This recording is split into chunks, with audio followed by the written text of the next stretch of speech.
नमूनिया असल में लंग्स के इन्फेक्शन को कहा जाता है, जिसमें फेफड़ों के अंदर इन्फेक्शन हो जाता है। जो उसकी थैलियाँ हैं वो पानी से और पस से भर जाती हैं।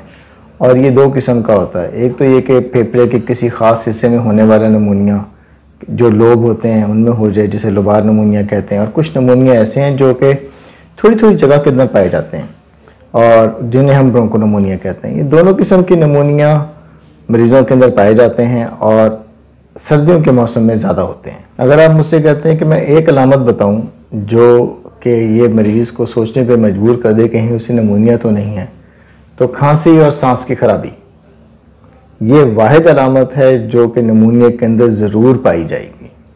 उसके अलावा लोगों के अंदर सीने के अंदर दर्द होना, बलगम का आना, बुखार का होना, बलगम के साथ खून का आना, सीने के किसी हिस्से में दर्द का हो जाना, सांस लेने में फीलिंग आना कि कोई चीज़ मुश्किल से सांस आ रहा है, ये चीज़ें हो सकती हैं।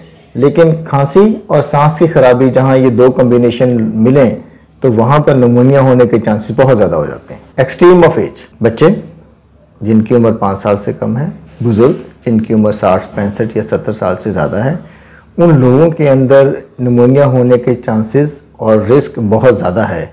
उनका मुदाफ़ियती निज़ाम कमज़ोर होता है और कोई ना कोई बीमारी और भी हो सकती है। इस वजह से इन लोगों में इन्फेक्शन ज़्यादा होता है। पूरी दुनिया में ऐसा होता है। नमूनिया का इलाज मुख्तलिफ तरीके से किया जा सकता है, चूँकि डिपेंड कर रहा होता है कि किस किस्म का इन्फेक्शन आपको हुआ है, किस किस्म के बैक्टीरिया या वायरस या फंगस ने इन्फेक्शन किया है, उसी का इलाज करें तो ये काबिल इलाज है। ज़्यादातर early treatment is the best treatment.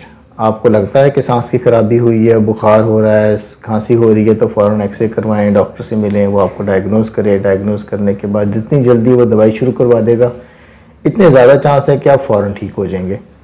अगर वायरस की वजह से है, वायरल नमूनिया मुख्तलिफ आते हैं, जिसमें कोविड भी एक था, इन्फ्लुएंज़ा भी था, स्वाइन फ्लू भी था, उसके अंदर रेस्पिरेटरी सिंसेशियल वायरस भी है, तो एंटीवायरल दवाइयाँ देने से लोग ठीक हो जाते हैं। स्टेरॉइड भी उनमें देने पड़ते हैं। और अगर बैक्टीरिया की वजह से है तो उसके लिए मुख्तलिफ एंटीबायोटिक हैं, वो देने से लोग ठीक हो जाते हैं। तो नमूनिया बेसिकली तो ऐसी बीमारी है कि अगर हम उसको जल्दी पकड़ लेते हैं तो फिर उसका इलाज भी ठीक हो जाता है और अच्छा हो जाता है।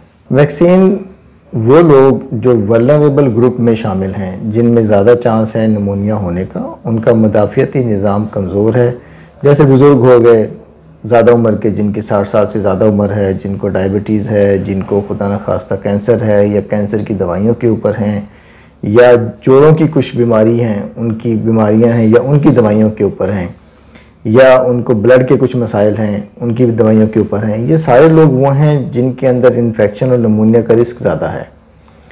और या सांस की बीमारियाँ हैं लोगों को, COPD है, अस्थमा है, इंटरस्टिशियल लंग डिजीज़ है, ये सारे वो मरीज़ हैं, कार्डिक फेलियर है, मरीज़ हैं कि जब इनको नमूनिया होगा तो इनकी हालत दूसरे लोगों की निस्बत बहुत ज़्यादा ख़राब हो जाएगी। तो ये वो सारा वल्नरेबल ग्रुप है जिसको वैक्सीनेशन होनी चाहिए।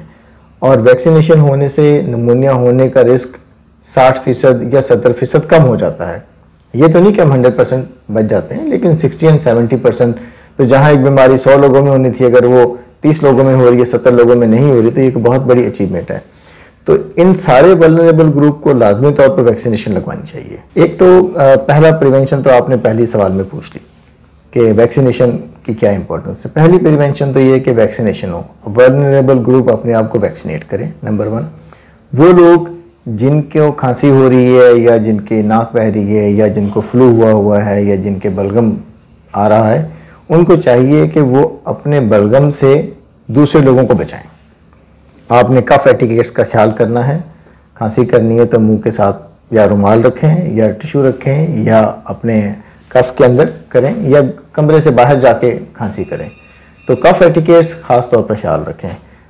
मास्क का इस्तेमाल भी करें, और अगर कोई नहीं कर रहा तो आप उसको मना कर दें कि यार मेरे सामने खांसी मत करो, आप अपनी बीमारी हम सबको फैला रहे हो। एक ऑफिस में बैठे हुए 4 या 5 कुलीग में अगर कोई खांसी करके बलगम फैला रहा है तो वो दूसरे लोग उसको मना कर दें कि आप अपनी बीमारी दूसरों में ना फैलाएं, इसमें कोई हर्ज नहीं है।